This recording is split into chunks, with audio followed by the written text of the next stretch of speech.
And welcome to Let Them Talk. I'm Paul DiRienzo, and my guest is Noche Diaz. Welcome, Noche, to the show. Thank you for having me. Good to have you. And we have an interesting, sort of a continuation of last week's show because we were talking about not specifically stop and frisk, but the demonstration yesterday, which was well turned out, October 22nd, the demonstration against police brutality and police violence. It has the mothers of and family members of people who have been shot and killed by this aggressive policing that seems to have overtaken New York City and in other cities around the world. Because my friend from Los Angeles says there's an October 22nd movement there as well. That's one of the importances about October 22nd is that it brings together these issues from all over the country. People facing police brutality, repression, and criminalization. Sure. Actually, it happened in over 20 different places around the country. Oh, 20 different places. Great. Yeah, wow. yeah, including actually Montreal, Canada. Now, are you a New Yorker? Or?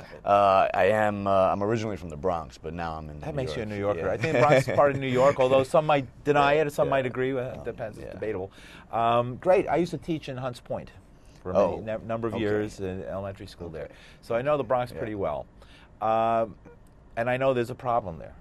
Yeah. There's a problem with stop and frisk. There's a problem with the police, particularly in the Bronx, as well as in Brooklyn.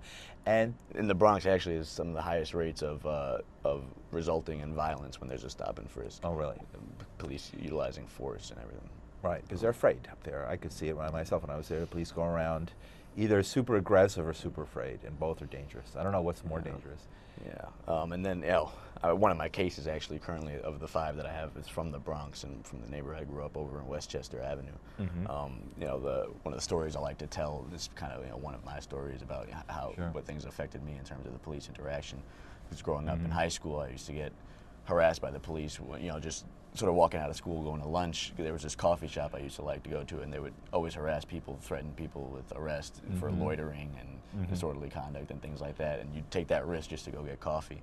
And then one day they closed down the coffee shop and opened up a military recruitment center under eminent domain.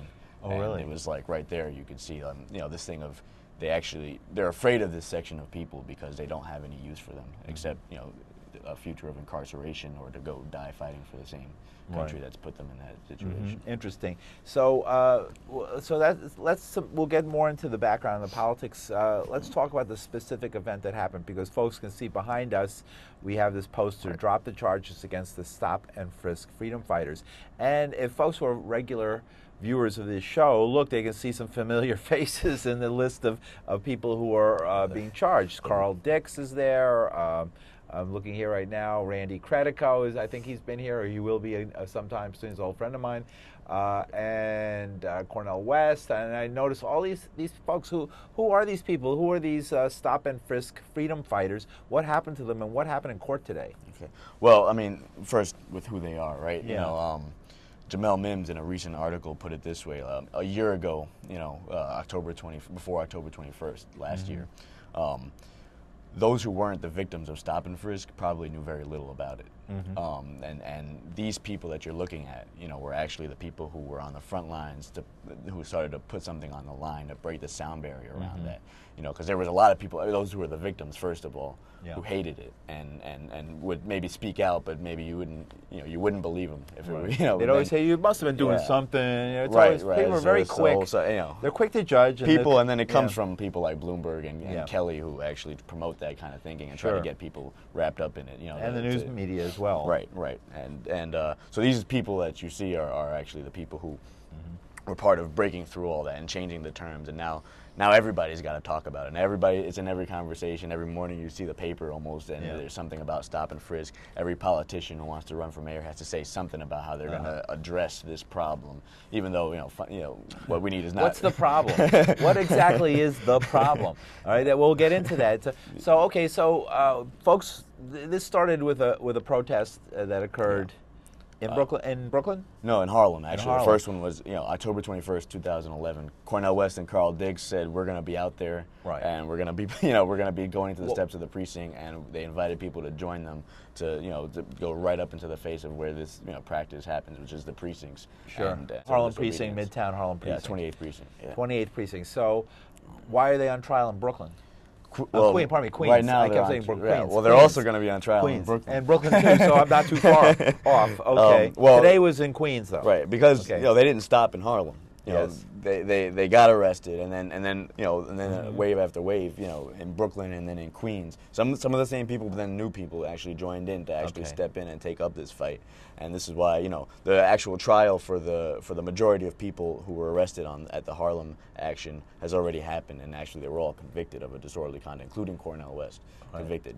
Which sets a very dangerous They were found guilty. standard. Was it a judge or a jury trial? It was a bench trial, a judge only. Right. So he found everybody guilty. That's what it is. Yeah. Right. But people are facing charges for that, right? They're Yeah. facing time for that, possibly. Now they're facing time in Queens. See, in Queens, what they did was in their first round of arrests, they escalated the charges. Right, so it was just not just a disorderly conduct; it was also an obstruction of government administration, which carries a maximum of 1 year. Right. And a month ago, the judge allowed the DA in Queens to just add another obstruction charge out of nowhere. And then last week, they also allowed the DA to now expand the terms of the charge of what people are being charged with to be broader in its scope, to include terms like in concert with, and so that it's a broader blanket from which to charge people on. And so they've kind of like set the tone that they're actually going to be going after people to try to make an example out of them. To stop this kind of thing from happening. Precisely because like now they're trying to divert the attention to how are we going to fix this or that part of Stop and Frisk. Is this a bench trial as well in Queens? No, this is going to be a jury trial because it carries 2 years. Because the 2 years in prison, they have a jury trial. Yeah. So, today was the beginning of that trial. Yes. Were you in court today? I was in court. What was it like? It was, the atmosphere was very tense. There was jury selection. Was all that really happened. Were all the defendants there? Yes. All the defendants that were on trial today, and then a number of the defendants from previous cases and future cases were there to support. Were there and support. And was there other supporters there as well? Yes, there were also. Was it packed? Was it a packed room? The defendants' side of the courtroom was packed. Right. And the other side was empty as usual. It was empty until they brought the jurors. I've noticed that before. That's sad. But this is terrible. This is a terrible travesty. Typical of Mayor Bloomberg, who is. Made announcements in the past that the police are his personal army, and who has politicized this whole thing, starting with, he's a supporter of Wall Street and the big banking corporations, and he's made no bones about that. He is one of them, and he's defending their interests. I think he's pretty much throwing down the gauntlet to you guys. Yeah, I mean, this is a sort of throwing down the gauntlet. This is it, yeah. We're going to stop and frisk you. Because there's a step up in terms of not even just business as usual. That's what I mean, over the last month, the adding of an additional charge. This happened with October 22nd. With Occupy. Yeah, they did things like that with Occupy, but... Another OC. This has really hit at the Stop and Frisk, their ability to carry out legitimate force and violence against communities. Yeah, is there a difference? Do you think there's a difference in how Occupy was treated and how what's happening here? Well, because of the nature. See, in Occupy, there were a few instances where they got a taste of what it's like to live as a black or Hispanic person in this country. Right. We went out there to Occupy, and when we started this fight. Sure. And at first there was a lot of mixed feelings. People, we're all the 99%. The cops are part of that. Right. We're all, right. There's a difference there, right? Some people told me to get out of there, and because we're antagonizing the police. But we went there, we went back, and we brought people from these neighborhoods to share their stories. And people there who had come from these neighborhoods began sharing their stories and struggling with people to really look at what goes on. To educate people to the reality. Because people don't really understand it. As you said earlier in this conversation, I just want to say for the Occupy, because not to give them too much. Too much flack. They after that process, they did actually take up and unanimously agreed to support the call to stop and frisk, and many of them did come and get arrested. Good for Occupy. Thank you guys. It took it takes work, but right. Well, I think what you were saying earlier. I mean, unless you've had it happen to you, how would you know? I mean, it's not something the media talks about and that you see that much about. And when you do hear this story, it's always put like as you were saying earlier in the newspapers and the media. It's sort of. Well, the person looked suspicious or acted suspicious, and they acted furtive. That's the word now, furtive. Right. That's the number one word, furtive motions. Furtive motions, which is basically looking in anybody's direction in their opinion. Right. Right. By the way, this is an interesting fact. The second most common reason is they just circle other. They circle other. The second is other. So it's furtive or other. Yeah. Right? And that's interesting. Well, it's funny that you mentioned furtive because, the whole idea of you looking at me, you looking at me, like the police are worse than the gangsters. So and they have the courts in that point, not every policeman obviously, but in that case, in these cases we're describing, because obviously this whole idea of who owns the streets. I mean, we and so many marches where people chant, "Whose streets are streets," and the police, almost some of them anyway, seem to get very upset with that chant because they're trained that this is their streets. Yeah. And how does that play out in a place like the Bronx? I mean, which is such a community. You know, it's a community, man. This is something that's come out in the Village Voice articles and everything like that. That these cops openly talk about how their mission is to go out there and make sure that people there who live there don't think that they own the place just because they live there. And you know, that's actually in the Bronx. Since you're mentioning it, it belongs to the landlords. The trespassing cases Yeah. that have been going on, and the fight around that, because you know you have people in their own homes or in their own buildings being arrested and taken to jail for trespassing, and this has been part of the Stop and Frisk inside program. their own buildings. Inside If they their don't own show the right buildings, ID right or- away. Yeah, right. If you don't carry around your ID, your Yeah, all and kinds that was one of the information. yesterday because Ralph Pointer was giving a great speech about like people are accepting this reality, but it never used to be that everywhere you went you had to go around with a picture ID. It's supposed to be different here, and you know, this is not a place with internal passports where you're supposed to show permission. This is supposed to be a free country full of free people who have the free right to walk on the public streets. What, you know, what should people who this doesn't happen to, who are living in the suburbs and don't recognize and realize that when it happens in the Bronx or Queens or Brooklyn, their rights are being chiseled away as well? Right. Well, I mean, it's good that you point to that. It's actually one of the reasons why these people that you see lined up here seem so dangerous to those who are going after them. Is because they were able to break through and puncture that for a little bit. And you have represented up there people from all walks of life. Right. You know, like I mentioned Jamel Mims earlier. He's a Fulbright. Mims. Yeah, Mims. He's a Fulbright scholar. You know, and he was in Boston, dragged into the streets and beaten by the police, and he almost had his scholarship taken away and his whole future jeopardized because of that. Because in this country, you know, this freedoms that they tell everybody about have not really existed for Black people and Latinos for a long time. So let's go back to today's trial. So people walked in; it was very tense. The defense side was crowded, full of folks. As usual, the prosecution side was empty except for the prosecutors. And what procedures occurred today?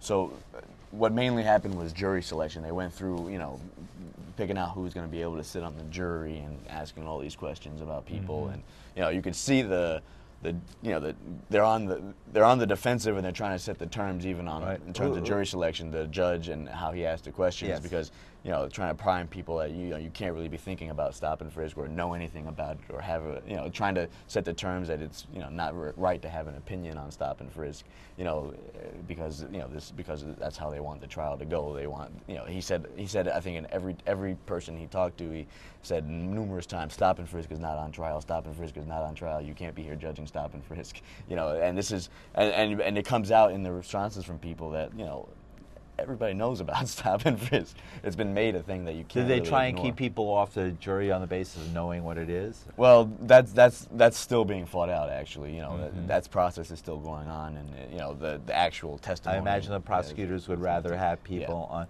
So it hasn't gotten to the point of any sort of testimony yet. Right. Today, all day was jury selection. Right. This is going to go on probably into next week, and you know, I believe November 1st was a. So this is a major date. trial. Yeah, this is a huge trial. Right. And What's at stake in this trial? We're looking at the folks who are on trial behind us right now. It's in Queens Courthouse. The opening, it opened today, and they were beginning, as we just discussed, jury selection. These are the stop and frisk freedom fighters, folks who are doing sit-down, basically sit-down protests in front of precincts. Well, they're standing. Standing, not even sitting down. Standing in front of precincts, protesting and being arrested and being hit with now 4 charges, 2, 3, 4, 5 years in prison, probably even more. Yeah, well, in Queens, it's 2 years. 2 years. Myself, you know, I have all the, you know, there's a way in which they've singled me out and targeted me. Yeah, what happened to you? Okay, I didn't. Numerous charges, but these these people in Queens are facing 2 years, and that's a huge deal because it's about 13 people altogether on trial, and this was part of organized, you know, protest that was part of, you know, like I said, breaking through the sound barrier and changing terms. We're live on we're live here, by the way. Folks can see our numbers on the screen. 212. 757-1538, 757-1538. There is so when you call, be prepared for a few seconds delay. So turn your TV down. Please turn your TV down if you do call. We'll try and take your call and your questions for Noche Diaz. Noche, you mentioned what you're facing. You're facing even stiffer penalties than the folks here. What happened in your case? Well, Which one? Right. Well, tell us how you want to start from the beginning. It started back actually in the first demonstration against Stop Frisk back in October 21st. I was not part of the main group of people that was arrested. I was in the separate crowd that was watching the protest, and there was an incident going on in the crowd, and I was there with the People's Neighborhood Patrol, because in that area is where we walked the streets, and we for about 2 years ago from that time, 3 years ago from now, we began these patrols where we to prevent the illegal actions of the police. And so I'm known in that area. We were observing, and I was singled out in the crowd and dragged out by my arms and legs and charged with resisting arrest and 2 counts of obstruction. So was this at the precinct where the protest was happening? This was in front of the precinct. Yeah. So you weren't actually part of the protest, the main protest. Right. You were standing to the side. Right. And the police went into the crowd and grabbed you. Right. And said, what did they charge you with? They charged me with resisting arrest, 2 counts of obstruction, and then that case was then combined with a later arrest that happened more recently in March in Harlem, also, where I work with some of these high school youth, and they were talking about Trayvon Martin and saying we want justice, and they had posters, and the police responded by herding them outside, pushing them outside the park, lining up 4 blocks, threatening to take them to jail. So I walked a number of them to the train stations and to the bus stops to make these sure are high school kids. Yeah, these are high school kids. Who are concerned who were the victims, the main victims of this Stop and Frisk. Right, and so some of them run up to me and they say, hey, over here on the corner, the police just, this is on 135th, right? And the police had just thrown a 14-year-old through a plate glass, window. Really? And so I immediately ran there, and I saw the broken glass, and then I see the police in the street chasing a young woman. So I go there to see what the situation is, and a crowd of young people gathers, and at a certain point the police jump at them too, and I spoke up for them. I'm here to observe, and I was thrown aside and then grabbed by other police officers, slammed to the ground, arrested, charged with obstruction and disorderly conduct, and they combined that case with the previous arrest to put it all together into this trial that I'm facing next Tuesday. Next Tuesday, where's that? That's going to be 100 Center Street, Manhattan Criminal Court. Okay, and what are you facing in those charges? That's a maximum like 4.5 years. Is that a jury trial as well? That's going to be a jury Who's your trial. Attorney? Gideon Oliver. He's very, very well known. Powerful lawyer. Very well. Powerful attorney. Yes. Played a very important role in the Occupy defense. So he'll be taking your case personally, and so a major case here, and they're not offering you any deals or anything like that. Or they offered me jail time if I pled guilty to a lesser degree of the charges. Okay, so all right. So they want. I mean, this is they're. Was there anything when you were arrested? Sometimes they say, it's funny in the jailing process. Some cop just says write out why we arrested you. Did anybody say we arrested you because you're a troublemaker and we've seen you around too much? Or did they actually say that? Yes, that's gone on. But also in the DA's arguments, they've actually said so much, which is kind of disturbing. Like they've said this guy. Look, they've pointed to these different arrests to say this is someone who represents a pattern of behavior that we have to deal with. And so they're trying to set it up as a prejudicial. Right. The pattern of behavior being your right to protest and to demonstrate and to assemble in America, protected under the Constitution, in order to protest a government action which a significant number of people don't like. There's protests, which I was part of, the Queens and the Brooklyn, but actually what in Manhattan what I was doing was not protesting. I was observing. Observing, right? You weren't even really. So that's another thing, because there's the folks who are taking pictures, and the whole idea of, and I've been taking pictures a lot of these things and I got a couple of weird looks, and maybe if I was Latino instead of Italian Hungarian, maybe if I was African American, I would have been beaten up and arrested, and the cop maybe did a double take. Oh, white guy, and then just gave me a dirty look. Yeah, that's another battle. That's another battle they have going on. Is that since over the last year, Cop Watch and these YouTube videos recording them doing all this dirt has just skyrocketed, precisely because their dirt is out there in the open all over the place, especially in New York. And that's a real problem they have. So this is a battle. They wouldn't be resisting this if they weren't worried. I mean, there's a tremendous resistance, and this in the city council. The city council meetings, I thought the mayor was going to call the police to arrest the city council at some point. I mean, it was really some of the council members who I don't really put too high on the level of courage, being city council members in the first place, tools of the business community, but still. Some of them, have to represent the folks in these communities who are being stopped and frisked, and they were bringing up mild criticisms, and the response was also extremely harsh. Yeah, and yeah, I mean, going back to your earlier question of what's at stake in these trials, Yes. is people step out in this way and they put they puncture through and they put these issues, they set new terms, and when they face this, it is really part of trying to push the things back into the box, and it's a very dangerous situation if the people who stepped out in that way are then then locked away, and both because it's not good to have these people behind bars, but then also like what's going up on trial is all these young people who I'm talking about who are on trial with us. So what's the defense going to be? The DA's argument, they've lied about what actually happened. They've misrepresented. So it'll be procedural. They totally lied about the terms of the arrest before you even get to any issues. Right, and then through all this, and this is something that people learned throughout the Manhattan trial too, even though they were convicted, and we have to learn from that too. But people learned that through their testimony, they can actually put what's really at stake and what's at issue here on trial with them. Sure. Is to actually bring out why people were there in the first place. What is stop and frisk and how does that go on? And that's a strength we have in terms of a jury trial of real human beings. Was the media there today? There was media. I know. I did a couple interviews. Okay, good. You mentioned that earlier to me, right? Yeah. So there's some attention in the local media. Yeah, not enough. Yeah. And it's part of what's gone on is that this is sort of happening, and they're trying to sweep it under the rug, get these people in jail, and no one's the wiser. And so quietly growing, in the reaches of Queens, is a major legal trial, one of the major legal trials of our era, maybe, of this next, of the last few years and the next few years. Something of a Bradley Manning sort of significance. Something that could really establish how the city's going to be run for years to come. Yeah, and you could see this in also how the terms are being argued, right? Not wanting to put stop and frisk on trial and the part of the judge and everything like that. You think back to the old Jim Crow, right? And when these freedom riders got on the bus and faced brutality and beatings, and people stood up, chained themselves to lunch counters. You didn't go into court and you didn't support them arguing, well, is it legal or not to chain yourself to a lunch counter? What we're dealing with here, institutionalized systems of segregation and control that is targeting Black and Latino people and whole generations that have been criminalized and warehoused in prisons, and that's what's at stake in these trials, and people have stepped out to put that out there, being attacked. And here's some of the folks who are on trial. So how many people were there today? How many defendants are in this Queens trial? There are 13 defendants. 13 defendants. 3 different groupings. So it's like a mass trial.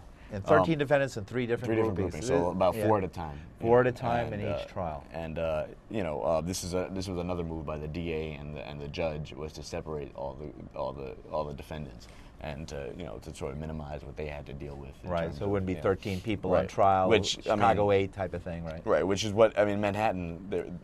They did that. But, they had a bench trial, so they were able to sort of get away with a lot because more, it was a 6-month sentence, 6 months or under. They were able to just have a judge do it, and it seems like these criminal court judges are in the pocket of the mayor, probably. Right. Well, wouldn't be that. Most of them, not all, but most. Yeah. Well, that legal not surprising. System, yeah, right. They've upheld atrocities. Right. Occasionally you do. Somebody sneaks in there. You do get a good judge, but it's not.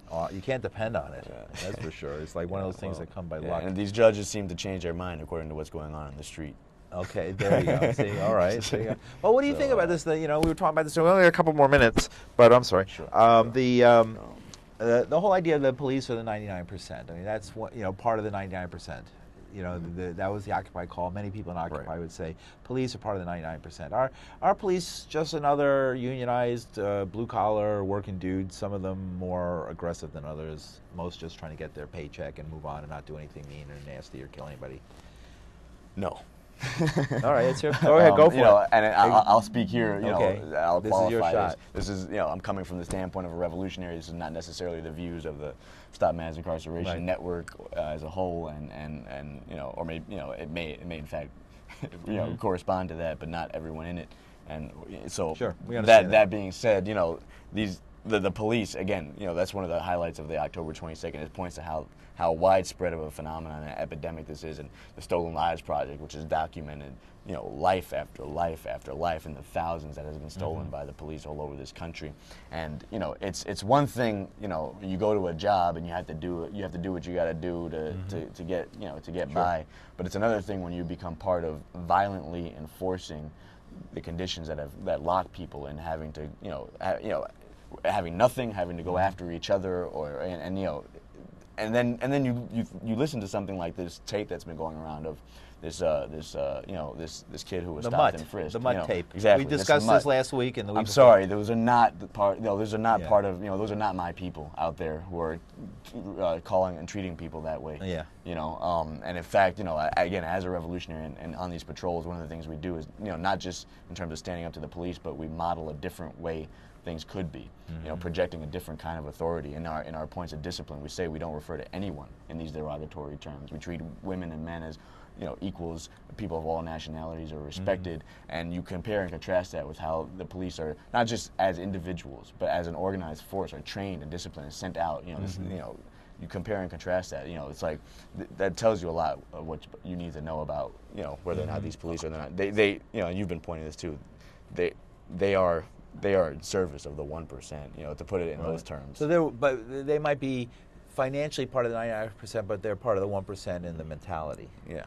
And if we look at it as a mentality, there's plenty of people who are extremely rich who've done very good things for the people and are very supportive of these movements. And there's people, unfortunately, from the lower classes who are, unfortunately, become part of the lumpen and helping the ruling class. So you can't just easily judge the two. I'll take one more example, in the Bronx, since we're talking about it. Ronaldo Cuevas. This was just a few months ago. This is a young brother in a bodega working. Yeah. He's being robbed at gunpoint. If you ever wanted a chance to prove that the police are there to protect and serve anybody, there you go. There was your chance. They shot the hostage. They came in. He saw his opportunity. Here are the people who are supposed to be here to protect me. Here's my chance to escape. He runs to them, and the police shoot him dead. Okay, right, and I saw his mother, I guess, was speaking yesterday at the right. Well, we have 20 seconds to go. Noche Diaz, last few seconds. What do you want to tell folks? We've been talking about what's at stake in these trials. It's really important that people step out and come and support to the Queen's criminal court. Throughout the next week into November 1st. Starting what time? From 9 a.m. to till about 4 p.m. Okay. Anytime you can come in and show your support. You can call the Queen's DA's office and demand that they drop the charges against the Stop and Frisk freedom fighters. And October 30th, 100 Center Street, Manhattan Criminal Court. Come support myself, who's facing 4.5 years for standing up for the youth.